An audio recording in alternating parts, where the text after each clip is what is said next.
What's up, guys? It's Jay, more than Afterkill, and yesterday in my Battlefield 3 video, I touched on the fact that I was having an argument with a person over online passes and end-user license agreements in video games. And it's funny that I actually brought that up because now I'm sure most of you guys have heard that Game and Game Station in UK has shut down as a direct result to manufacturers making online passes and digital rights software inside of their video games. Now, what I wanted to talk about is the fact that this might be possibly illegal, the way that they're going about this.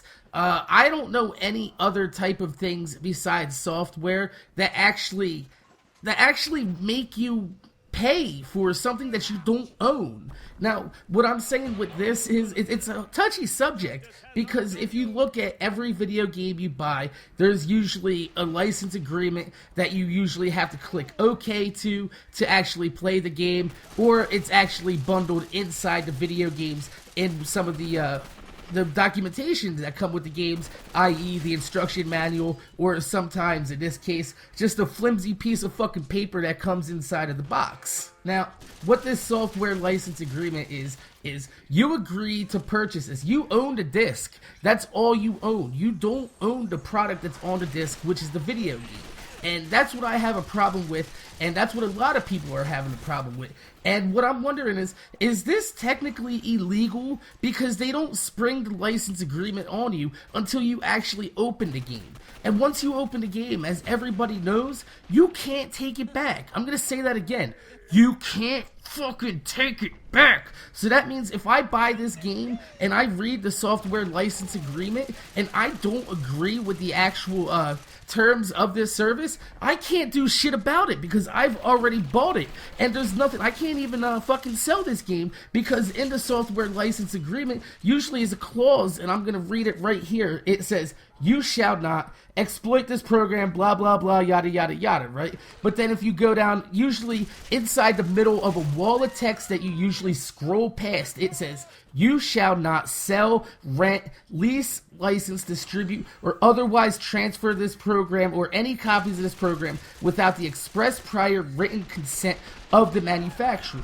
Now, what that means is, once you buy this game, it's basically technically illegal to sell this game or trade it into these game stores. And that's what manufacturers and things like EA are trying to shut these places down, because they're violating the terms of the agreement by accepting these video games as trade-ins and then selling them for a few dollars extra to save people some money. So now when you go to the game store and you buy your $50 copy of, say, Modern Warfare 3, or actually we're not going to use Modern Warfare 3, we're going to say Battlefield 3. You pay $50, it's $10 cheaper than the Battlefield 3 brand new. But now you got to go ahead and buy an online pass to enjoy the part of the game that you probably bought the game for. And this is where it gets tricky, like I said yesterday in another video that was in response to Guns for Hire, that he actually says he wants a disclaimer on the games that says, you know, that the online content might not be there. And it actually is already on there.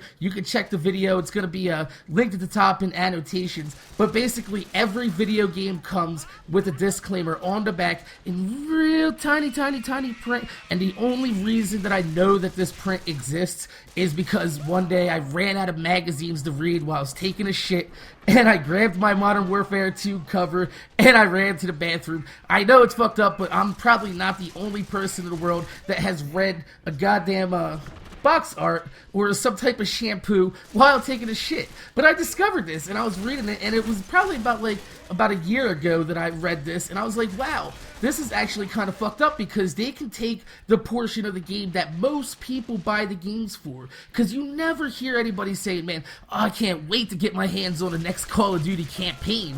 Woo! No, not at all. That never happens. Everybody's always wishing for the multiplayer.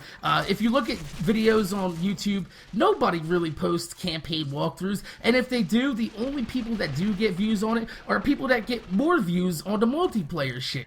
Nobody buys these games for the single player. A very, very few slim margin do. You're buying a game that might not function at the will of the developers that are selling you this game.